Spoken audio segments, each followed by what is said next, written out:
నమస్తే, welcome to స్వతంత్ర. నేను మురళి. ముందుగా హెడ్లైన్స్ చూద్దాం. రాష్ట్ర చిహ్నం తుది రూపుపై సీఎం రేవంత్ రెడ్డి సమీక్ష. ప్రజల పోరాటం త్యాగాలు ప్రతిబింబించేలా రాష్ట్ర చిహ్నం.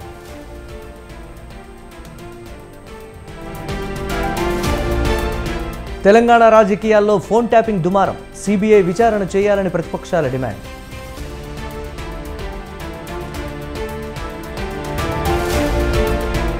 కౌంటింగ్ సమయంలో ఈసీ రూల్స్ ప్రకారం వ్యవహరించాలి. ఏపీలో మరోసారి అధికారంలోకి రాబోతున్నామన్న సజ్జల.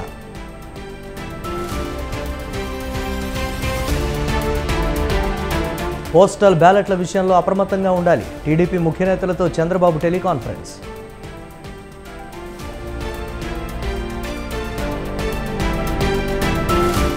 బాబు హయాంలో ఫ్యాక్షనిజం నామరూపాలు లేకుండా పోయింది.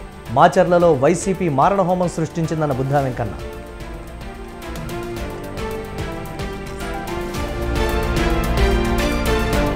బెంగళూరు డ్రగ్స్ కేసులో మరోసారి హేమకు నోటీసులు. ఈ నెల 27న పోలీసుల విచారణకు గైర్హాజరైన హేమ.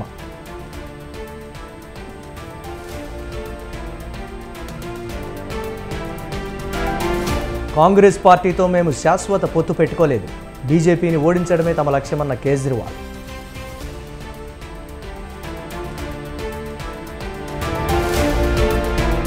నష్టాల్లో ముగిసిన స్టాక్ మార్కెట్. 660కు పైగా పాయింట్లు నష్టపోయిన సెన్సెక్స్.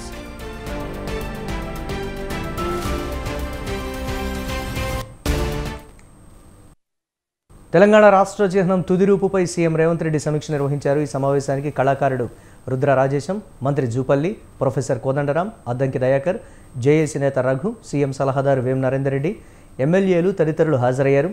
తెలంగాణ పోరాటం త్యాగాలను ప్రతిబింబించేలా రాష్ట్ర చిహ్నం రూపుదిద్దుకోనుంది.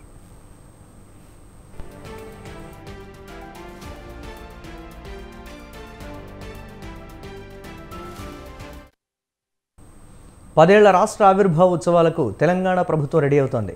కాంగ్రెస్ పార్టీ అధికారంలోకి వచ్చిన తర్వాత జరుగుతున్న తొలి ఉత్సవాలు కావడంతో ప్రతిష్టాత్మకంగా తీసుకుంది.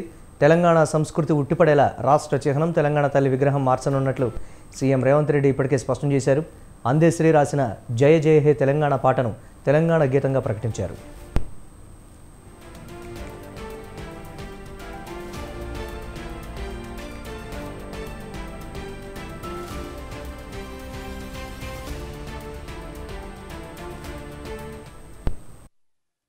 ఇదే వేదికపై రాష్ట్ర చిహ్నం తెలంగాణ తల్లి విగ్రహం నమూనాను కూడా రిలీజ్ చేయాలని భావిస్తున్నారు. జూన్ 2న రాష్ట్ర ఆవిర్భావ వేడుకలకు కాంగ్రెస్ అగ్రనాయకురాలు సోనియా గాంధీని ఇప్పటికే సీఎం రేవంత్ రెడ్డి ఆహ్వానించారు. జూన్ 2న రాష్ట్ర గీతంతో పాటు రాష్ట్ర చిహ్నం తెలంగాణ తల్లి విగ్రహ నమూనాలను ఆవిష్కరించే అవకాశం ఉంది.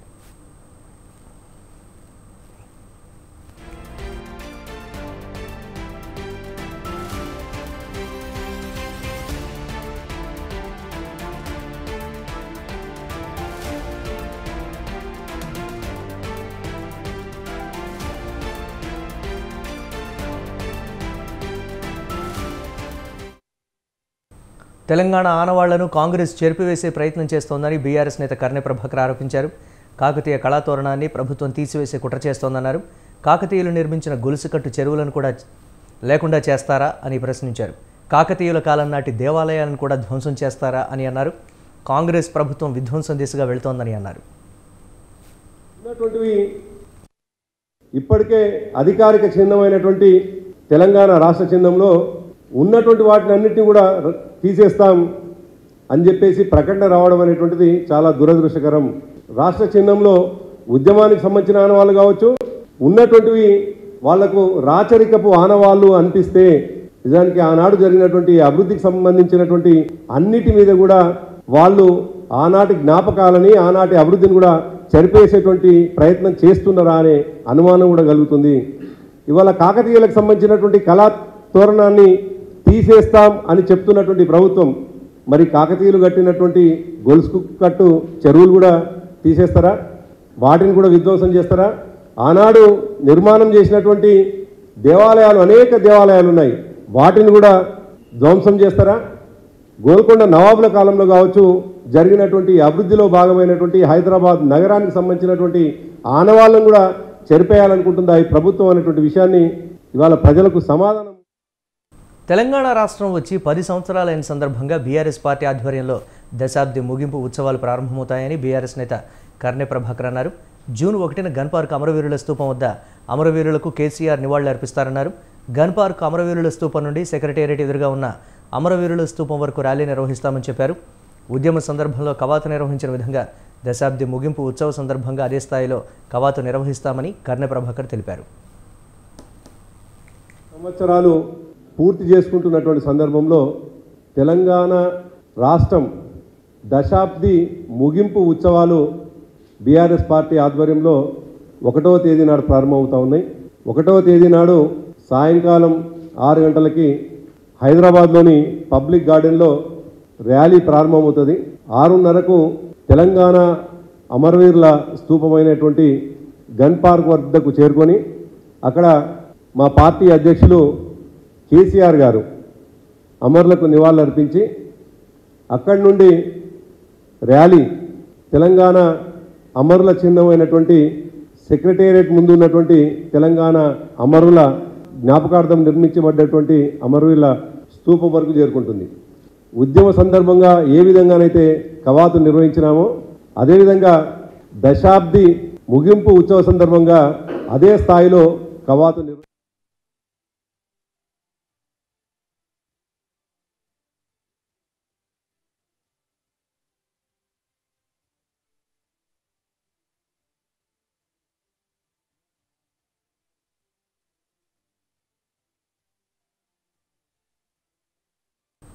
అందశ్రీ రాసిన పాటను తాము స్వాగతిస్తామని బీజేపీ రాజ్యసభ ఎంపీ ఓబీసీ మోర్చా జాతీయ అధ్యక్షుడు లక్ష్మణ్ అన్నారు.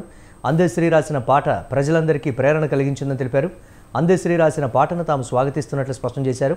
మరోవైపు ప్రభుత్వ ప్రకటన వచ్చాక రాష్ట్ర చిహ్నంపై స్పందిస్తామని లక్ష్మణ్ అన్నారు. తెలంగాణ రాష్ట్ర అవతరణ ఉత్సవాలు రాష్ట్ర వ్యాప్తంగా ఘనంగా జరుపుకోవాలని ప్రజలకు పిలుపునిచ్చారు. కేసీఆర్, కేటీఆర్ రాజ్యాంగ విలువలను కాలరాసి ఫోన్ ట్యాపింగ్కు పాల్పడ్డారని మండిపడ్డారు. ఫోన్ ట్యాపింగ్ కేసు విషయంలో సీఎం రేవంత్ రెడ్డి ఎందుకు మీనమేషాలు లెక్కిస్తున్నారని ప్రశ్నించారు. ఢిల్లీ పెద్దల అనుమతి కోసం ఎదురు చూస్తున్నారా అని లక్ష్మణ్ నిలదీశారు.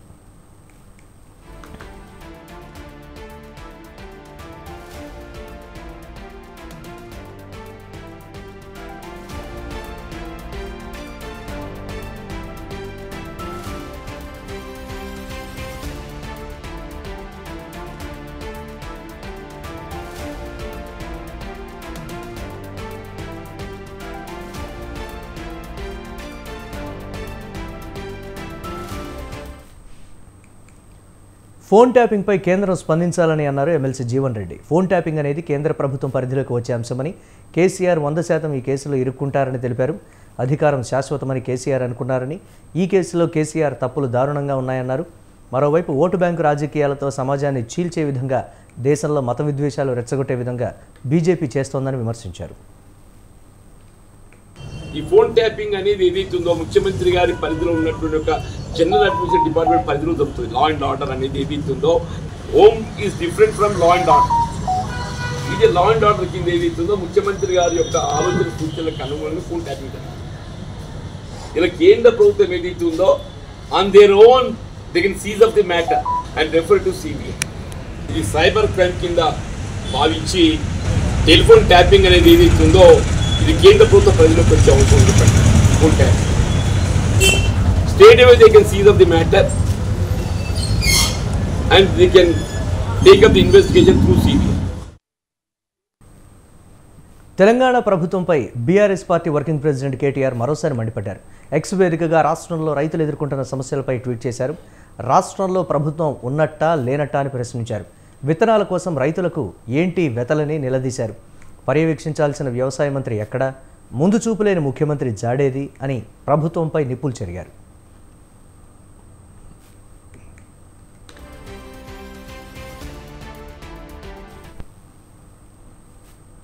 ఎన్నికల ప్రచారంలో తిరగడం తప్ప ఎన్ని ఎకరాలకు విత్తనాలు అవసరమో లెక్కలేదా అంటూ కేటీఆర్ ఫైర్ అయ్యారు. నిన్న ధాన్యం అమ్ముకుందామంటే కొనేటోడు లేడు, నేడు విత్తనాలు కొందామంటే అమ్మేటోడు లేడని ఎద్దేవా చేశారు. పాలన పూర్తిగా పడకేసిందని చెప్పడానికి ఇంతకన్నా నిదర్శనం ఇంకేం కావాలి అని అన్నారు. సాగునీళ్లు ఇవ్వడం చేతకాక పంటలు ఎండగొట్టారని మండిపడ్డారు. ఇప్పుడు విత్తనాలు అందించే విజన్ కూడా లేదా అని ప్రశ్నించారు. తెల్లవారుజామున 4 గంటలకు లైన్లో నిలబడితే సాయంత్రం 4 గంటల వరకు విత్తనాలు ఇవ్వలేరా అని నిలదీశారు. గత 10 ఏళ్ల పాటు 10 నిమిషాల్లో అందిన విత్తనాలు ఇప్పుడు 10 గంటల పాటు పడిగాపులు పడినా అందించలేరా అని కేటీఆర్ ప్రశ్నించారు.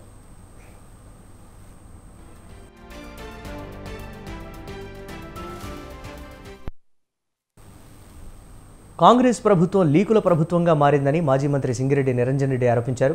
ఫోన్ ట్యాపింగ్పై ప్రభుత్వం లీకులు ఇస్తోందన్నారు. ఫోన్ ట్యాపింగ్పై అధికారికంగా ఇప్పటివరకు సీఎం, మంత్రులు స్పందించలేదన్నారు. వెబ్ సిరీస్ లాగా ఫోన్ ట్యాపింగ్ను సాగదీస్తున్నారన్నారు. ఫోన్ ట్యాపింగ్ ఆరోపణలకు లీగల్ సెన్స్ లేదన్నారు నిరంజన్ రెడ్డి. బీఆర్ఎస్ను బదనాం చేయాలని కాంగ్రెస్ ప్రభుత్వం కుట్రలు చేస్తోందని మాజీ మంత్రి సింగిరెడ్డి నిరంజన్ రెడ్డి ఆరోపించారు. కాంగ్రెస్ ప్రభుత్వానికి ఇచ్చిన హామీలు నెరవేర్చే శ్రద్ధ లేదన్నారు. కాంగ్రెస్ ప్రభుత్వంలో ఆత్మవిశ్వాసం లోపించిందన్నారు.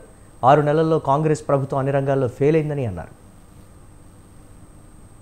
పడుతున్నది, ఎటువైపు పయనిస్తున్నది, ఆ ప్రభుత్వం యొక్క డైరెక్షన్ ఏంది, దాన్ని అంచనా వేసుకోవడానికి ఈ 6 మాసాల కాలంలో రాష్ట్ర ప్రజానీకానికి స్పష్టంగా అర్థమైపోయింది. రేవంత్ రెడ్డి సర్కార్కు ఆ పార్టీ అధికారంలోకి వచ్చే కంటే ముందు ఇచ్చినటువంటి హామీలను నెరవేర్చే దాని మీద శ్రద్ధ లేదు. ఎంతసేపు ఆత్మస్తుతి, పరనింద అనేటువంటి ఒక ఏకైక అజెండాను మాత్రమే ముందు పెట్టుకొని సాగుతున్నట్లుగా స్పష్టంగా కనిపిస్తూ ఉన్నది. ఒక నిర్మాణాత్మకమైనటువంటి పద్ధతిలో తామిచ్చినటువంటి హామీల మీద ముందు దృష్టి పెట్టి ప్రజాపాలనను కొనసాగిస్తూ మునుపటి ప్రభుత్వం కంటే మెరుగైనటువంటి రీతిలో మా ప్రభుత్వ చర్యలు ఉన్నాయి, మా ప్రభుత్వ విధానాలు ఉన్నాయి, మా ప్రభుత్వం యొక్క పనులు ఉన్నాయి, వీటి ఫలితం ప్రజలకు ఇట్లా అందుతుంది అని చెప్పి ఒక ఆత్మవిశ్వాసంతో చెప్పగలిగేటువంటి పరిస్థితి ఇలా ముఖ్యమంత్రి కానీ మంత్రిమండలి కానీ కనిపిస్తుంది.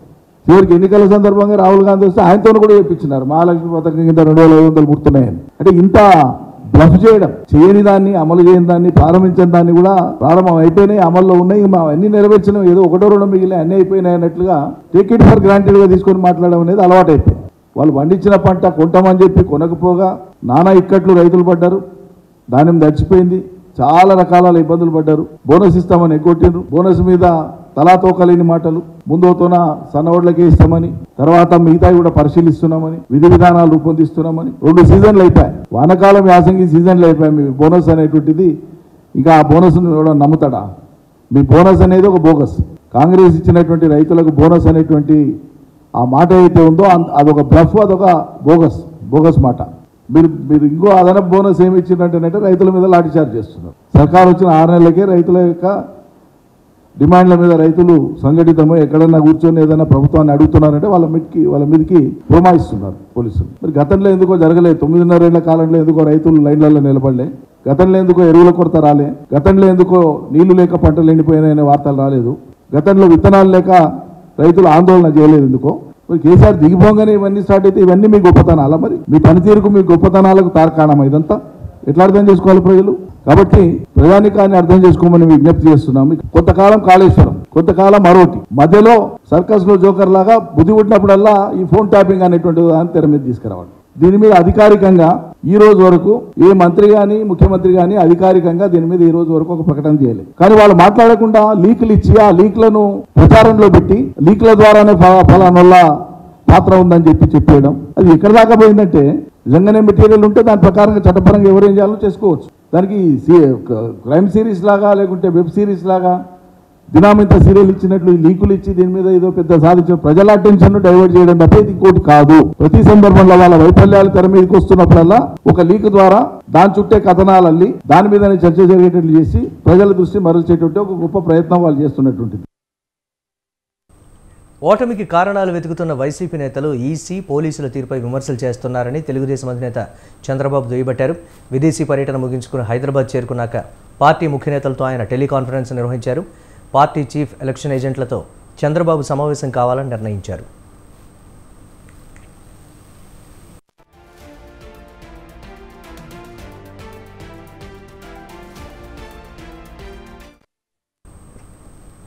జూన్ 1న జోనల్ స్థాయిలో కౌంటింగ్ ఏజెంట్లకు శిక్షణ ఇవ్వాలని నేతలకు ఆదేశించారు.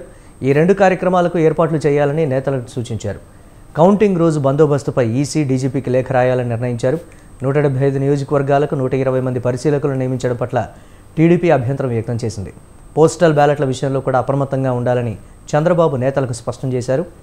వాటిపై వైసీపీ చేస్తున్న రాద్ధాంతం పట్ల అప్రమత్తంగా ఉండాలని దిశానిర్దేశం చేశారు. 2 రోజుల్లో చంద్రబాబు, పవన్ కళ్యాణ్, బీజేపీ నేతలు భేటీ అయ్యే అవకాశం ఉన్నట్లు సమాచారం.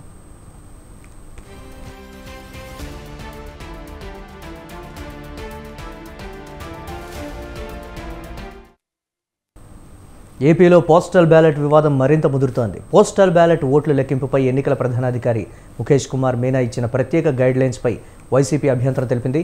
ఏ రాష్ట్రంలో లేనటువంటి వెసులుబాట్లు ఏపీలోనే ఎందుకు ఇచ్చారంటూ ప్రశ్నిస్తోంది. కేంద్ర ఎన్నికల కమిషన్లో లేని సడలింపులతో కూడిన మార్గదర్శకాలు జారీ చేయడం సరికాదని అంటున్నారు ఆ పార్టీ నేతలు. తాజాగా చీఫ్ ఎలక్షన్ కమిషనర్కు వైసీపీ రాజ్యసభ సభ్యుడు నిరంజన్ రెడ్డి ఈమెయిల్ పంపారు.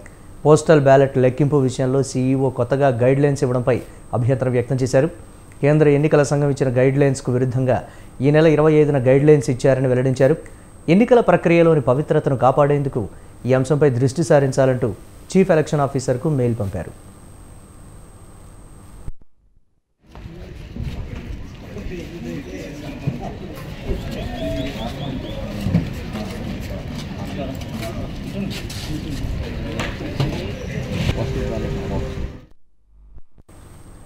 ఏపీలో మరోసారి అధికారంలోకి రాబోతున్నామని వైసీపీ ప్రధాన కార్యదర్శి సజ్జల రామకృష్ణారెడ్డి తేల్చి చెప్పారు. తాడేపల్లిలోని పార్టీ కార్యాలయంలో కౌంటింగ్ ఏజెంట్ల వర్క్షాప్లో ఆయన మాట్లాడారు. పార్టీ అధికారంలోకి వచ్చే విషయంలో ఎలాంటి డౌట్ లేదన్నారు. జూన్ 9న సీఎంగా మళ్లీ జగన్ ప్రమాణ స్వీకారం చేస్తారని తెలిపారు. పోస్టల్ బ్యాలెట్ ఓట్లు తమకే పడ్డాయని టీడీపీ నేతలు ప్రచారం చేసుకుంటున్నా తాము మాత్రం ఫలితాల ముందు తాత్కాలిక ఆనందాల జోలికి వెళ్లడం లేదని చెప్పారు. అయితే కౌంటింగ్ రోజు పార్టీ ఏజెంట్లంతా అప్రమత్తంగా ఉండాలని సూచించారు. మనకు ఏదైతే టార్గెట్ ఉందో దాన్ని రీచ్ అయ్యేట్టు కంఫర్టబుల్గా బ్రహ్మాండంగా వస్తున్న దాంట్లో డౌట్ లేదు. అయితే వాళ్ళ ఆటలు సాగనివ్వకుండా ఎట్లా చేయాలనేది మనం చేసేది మన టార్గెట్. అది మళ్ళీ అధికారంలోకి వస్తున్నాం, బ్రహ్మాండంగా వస్తున్నాం. 9న ప్రమాణ స్వీకారం ఉంటుంది, ఇందులో ఎలాంటి డౌట్ లేదు. అయితే దానికి ఏదో మనం వాళ్ళ ఆటలు సాగనించి వాళ్ళు పెట్టే జరిపే సైకలాజికల్ వాటన్నిటి మనం తట్టుకొని మనం ఏదో వెంబడి దిగకుండా ముందు ప్రియంటివ్ వాళ్ళను ఒక్క ఆట కూడా సాగనివ్వకుండా ఏం చేయాలనే ఉద్దేశంతో మోర్ అలర్ట్గా ఉంటున్నాం. మాచర్ల ఎమ్మెల్యే పిన్నెల్లి రామకృష్ణారెడ్డి అరాచకాలపై టీడీపీ పుస్తకం విడుదల చేసింది. పిన్నెల్లి పైశాచికత్వం పేరుతో పుస్తకాన్ని విడుదల చేశారు ఆ పార్టీ నేతలు దేవినేని ఉమామహేశ్వరరావు, బుద్ధ వెంకన్న. మాచర్ల నియోజకవర్గంలో వైసీపీ మారణహోమం సృష్టించిందని మండిపడ్డారు. చంద్రబాబు హయాంలో ఫ్యాక్షనిజం నామరూపాలు లేకుండా పోయిందని, వైసీపీ ప్రభుత్వం వచ్చాక ఈవీఎంలు కూడా ధ్వంసం చేసే పరిస్థితి వచ్చిందని ఆగ్రహం వ్యక్తం చేశారు. పిన్నెల్లి రామకృష్ణారెడ్డి అరాచకాలతో మాచర్ల ప్రజలు విసిగిపోయారన్నారు. కూటమి ప్రభుత్వం అధికారంలోకి వచ్చిన వెంటనే పిన్నెల్లిపై చట్టపరంగా చర్యలు తీసుకుంటామని తెలిపారు. పిన్నెల్లి పైశాచకానికి దాదాపు 2000 కోట్ల దోపిడీ, 8 హత్యలు, 79 దాడులు, ముఖ్యంగా బడుగు బలహీన వర్గాలు మైనార్టీల మీదే దాదాపు 51 దాడులు జరిగినాయి. దానికి ఈరోజు తలకాయ పగిలింది. మాతో పాటు మేము వెళ్తే పాప ఆయన ఒక లాయర్ వృత్తి అక్కడ నామినేషన్లు వేయించకుండా ఉంటుంటే ఆ రోజు నన్ను అలాగే బోండవమాని పంపిస్తే ఒక లాయర్గా అంటే మాకేదన్నా అయితే కోర్టులో మా తరపున వాదించే లాయర్ని కూడా తలకాయ పగల కొట్టేసి అతి దారుణంగా దాడి చేసినటువంటి పిన్నెల్లి రామకృష్ణారెడ్డి గారి మీద ఇవాళ తెలుగుదేశం పార్టీ ఒక బుక్ రిలీజ్ చేస్తుంది. 2 లక్షల ఆదాయంతో ప్రారంభమైన పిన్నెల్లి రామకృష్ణారెడ్డి 2000 కోట్లకు ఎలా ఎదిగాడు? జగన్మోహన్ రెడ్డి నేర సామ్రాజ్యంలో ఇదో కేస్ స్టడీ. ఏదైతే స్థానిక సంస్థల ఎన్నికల్లో నామినేషన్లు ఎవరితో వేయనివ్వకుండా ఏకగ్రీవంగా గెలిచిన తర్వాత జగన్మోహన్ రెడ్డి వాళ్ళ ఎమ్మెల్యేలకు చూపించా అంట ఒక మోడల్ కేసుగా. మాజీ మంత్రి జేసీ దివాకర్ రెడ్డి సంతకాలు ఫోర్జరీ చేశారని పోలీసులకు ఫిర్యాదు చేశారు. దీంతో సాహితీ లక్ష్మీనారాయణతో పాటు కొడుకు సాత్విక్పై ఫోర్జరీ కేసు నమోదు చేశారు జూబ్లీహిల్స్ పోలీసులు. జూబ్లీహిల్స్ రోడ్ నెంబర్ 62లో దివాకర్ రెడ్డి ఇల్లు అద్దెకు తీసుకున్నారు సాహితీ లక్ష్మీనారాయణ. అయితే 3 ఏళ్ల గడువు ముగిసినా ఖాళీ చేయకుండా వేధింపులకు గురి చేశారని జేసీ దివాకర్ రెడ్డి కోర్టులో పిటిషన్ వేశారు. అయితే లక్ష్మీనారాయణ కొడుకు సాత్విక్ తన సంతకాన్ని ఫోర్జరీ చేసి కోర్టులో పిటిషన్ వేశారని జూబ్లీహిల్స్ పోలీసులకు కంప్లైంట్ చేశారు.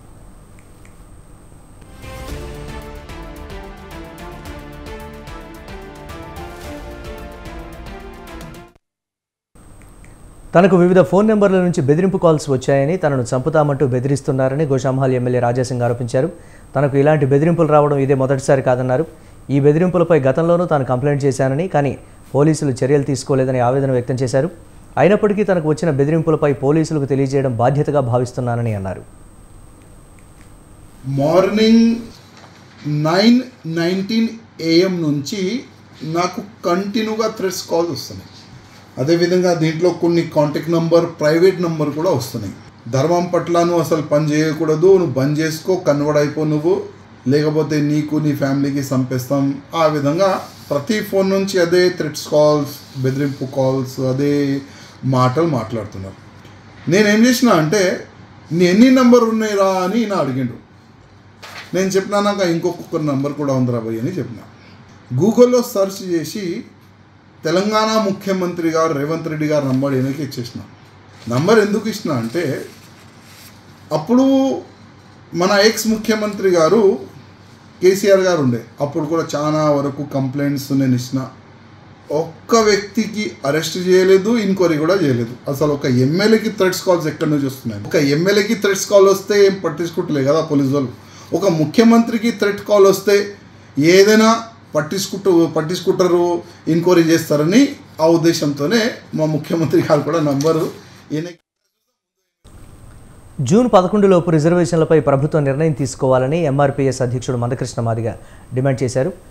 రేవంత్ రెడ్డి సర్కార్ ఓట్ల కోసమే అణగారిన వర్గాలను నమ్మించిందన్నారు. 6 నెలలైనా కాంగ్రెస్ సర్కార్ రిజర్వేషన్లు ఎందుకు పెంచలేదని ప్రశ్నించారు. కులగణన చేపట్టి బీసీలకు 50% రిజర్వేషన్లు అమలు చేయాలని మందకృష్ణ డిమాండ్ చేశారు.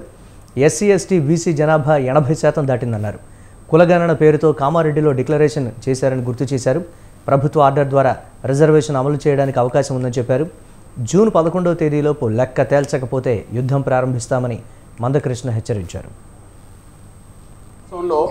ఎస్సీ ఎస్టీ బీసీలు 80% దాటారు జనాభా పరంగా. ఈ 80% దాటిన ఈ వర్గాలను నమ్మించి ఓట్లు వేయించుకున్నది కాంగ్రెస్. అధికారంలోకి వచ్చినాక ఈ 3 వర్గాలను ప్రధానంగా మోసం చేస్తున్నది.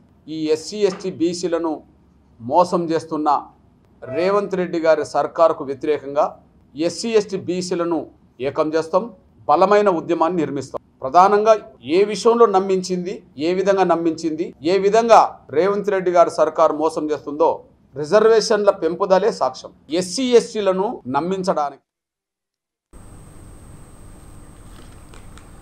తెలంగాణ రాష్ట్ర అవతరణ దినోత్సవ ఏర్పాట్లను మేయర్ గద్వాల విజయలక్ష్మి, అంబర్పేట కాంగ్రెస్ ఇన్ఛార్జ్ రోహిణ్ రెడ్డి పరిశీలించారు. పరేడ్ గ్రౌండ్స్ను సందర్శించి అధికారులకు పలు సూచనలు చేశారు. సభా ప్రాంగణంలో ఎలాంటి లోటుపాట్లు లేకుండా కార్యక్రమం సజావుగా సాగేందుకు అన్ని శాఖల అధికారుల సమన్వయంతో పనిచేయాలని సూచనలు చేశారు. స్టేజ్ ఏర్పాట్లు, మైక్ సిస్టమ్, ఎల్ఈడి స్క్రీన్ల ఏర్పాట్ల వివరాలను అడిగి తెలుసుకున్నారు. ట్రాఫిక్ అంతరాయం కలగకుండా పార్కింగ్ ఏర్పాట్లు, వీఐపీ రాకపోకలకు అంతరాయం కలగకుండా చేపట్టబోయే చర్యల గురించి అధికారులను అడిగి తెలుసుకున్నారు.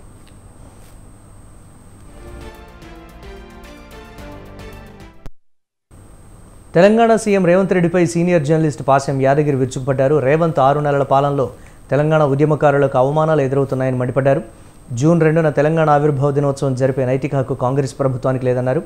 సోనియా గాంధీని గౌరవిస్తాం కానీ కాంగ్రెస్లో తెలంగాణ కోసం పనిచేసిన వారిని అవమానిస్తున్నారని యాదగిరి ఆగ్రహం వ్యక్తం చేశారు. కోదండరాంకు ఏది చెప్పినా ఓపిక పట్టండి అంటారని, ఇంకా ఎంతకాలం ఓపిక పట్టాలని పాశం ప్రశ్నించారు. తెలంగాణ గీతానికి మ్యూజిక్ చేసే అవకాశం తెలంగాణ వారికే ఇవ్వాలని డిమాండ్ చేశారు.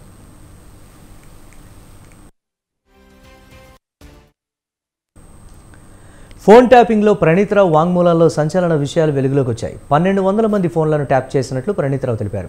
జడ్జిలు, రాజకీయ నేతలు, ప్రతిపక్ష నేతలు, జర్నలిస్టుల ఫోన్లు ట్యాప్ చేసినట్లు ఆయన తెలిపారు. రియల్ ఎస్టేట్ వ్యాపారులు, వ్యాపారవేత్తలు, ప్రతిపక్షాలకు ఆర్థిక సాయం చేస్తున్న వారి ఫోన్లు ట్యాప్ చేసినట్లు, 8 ఫోన్ల ద్వారా ఎప్పటికప్పుడు సిబ్బందితో టచ్లో ఉన్నట్లు ప్రణీత్రావు పేర్కొన్నారు.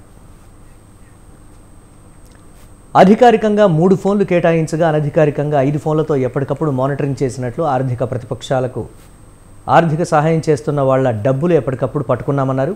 పట్టుకున్న డబ్బు మొత్తానికి కూడా ఎవరికి అనుమానం రాకుండా హవాలా నగదు అంటూ రికార్డుల్లో చూపించామని, ఫోన్ ట్యాపింగ్ల కోసం కన్వర్జెన్సీ ఇన్నోవేషన్ ల్యాబ్ సహాయం తీసుకున్నామన్నారు.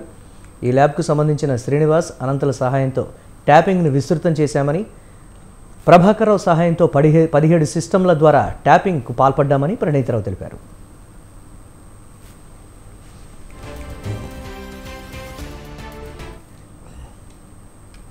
ఢిల్లీలోని రౌజ్ అవెన్యూ కోర్టులో మద్యం విధానం మనీ లాండరింగ్ కేసు విచారణ జరిగింది. ఈ నెల 10న ఎమ్మెల్సీ కవిత, ఇతర నిందితులపై ఈడీ దాఖలు చేసిన అనుబంధ ఛార్జ్షీటు కోర్టు పరిగణలోకి తీసుకుంది.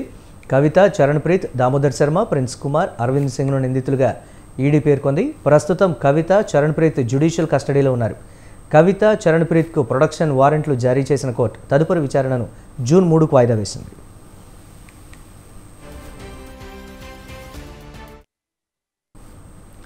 బెంగళూరు డ్రగ్స్ కేసులో పట్టుబడ్డ నిందితులపై సీసీబీ పోలీసులు సీరియస్ అయ్యారు.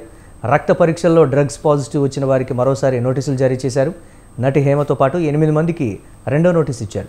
ఈ నెల 27న పోలీసులు విచారణకు రావాలని నోటీసులు ఇచ్చినా అనారోగ్య సమస్యల కారణంగా విచారణకు రాలని సమయం కావాలని హేమ గడువు కోరారు. దీంతో జూన్ 1న తమ ముందు హాజరు కావాలని హేమకు సీసీబీ పోలీసులు మరోసారి నోటీసులు ఇచ్చారు.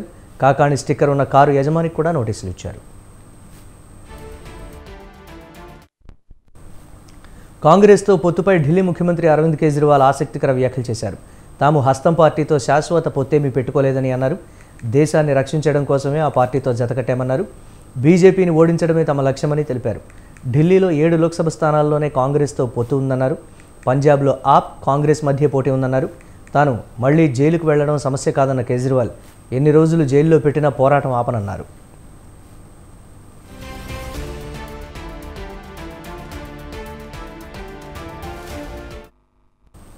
ప్రధాని నరేంద్ర మోదీ కన్యాకుమారిలో 3 రోజుల పాటు ధ్యానంలోకి వెళ్లాలని నిర్ణయించుకున్నారు.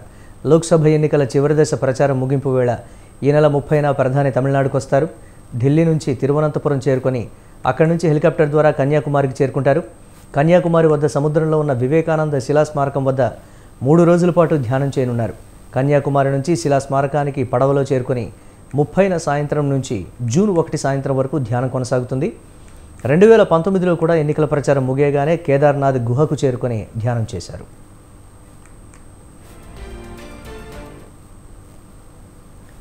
భారత్తో 1999లో చేసుకున్న లాహోర్ ఒప్పందాన్ని పాక్ ఉల్లంఘించిందని ఆ దేశ మాజీ ప్రధాని నవాజ్ షరీఫ్ అన్నారు. కార్గిల్ యుద్ధానికి అప్పటి జనరల్ పర్వేజ్ ముషారఫ్ కారణమని పరోక్షంగా పేర్కొన్నారు.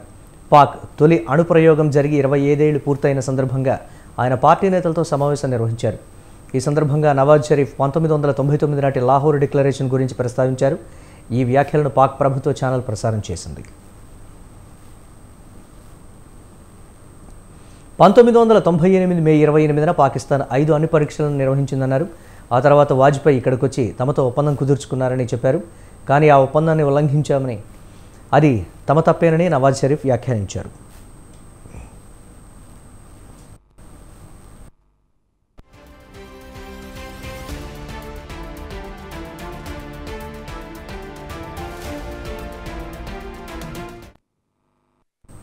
మొన్నటి వరకు నేల చూపులు చూసిన బంగారం ధరలు మళ్లీ వరుసగా 3 రోజుల నుంచి పెరుగుతూ పోతున్నాయి.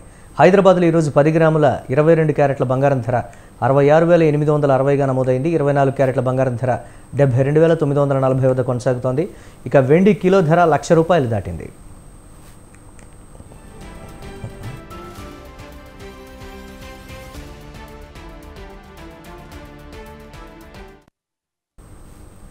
దేశీయ స్టాక్ మార్కెట్ సూచీలు భారీ నష్టాల్లో ముగిశాయి. సెన్సెక్స్ 660కి పైగా పాయింట్ల నష్టపోగా నిఫ్టీ 22,700 ఎగువన ముగిసింది. సెన్సెక్స్ ఉదయం 74,826.94 పాయింట్ల వద్ద నష్టాల్లో ప్రారంభమైంది. రోజంతా నష్టాల్లోనే కొనసాగింది. ఇంట్రాడేలో 74,454 నుండి 74,986 పాయింట్ల మధ్య చలించిన సూచీ చివరకు 667 పాయింట్ల నష్టంతో 74,502 వద్ద ముగిసింది. నిఫ్టీ 184.20 పాయింట్ల నష్టంతో 22,703.95 వద్ద స్థిరపడింది.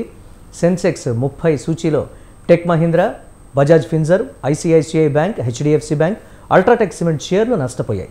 Power Grid Corporation, Nestle India, Sun Pharma, ITC, IndusInd Bank షేర్లు ప్రధానంగా లాభపడ్డాయి.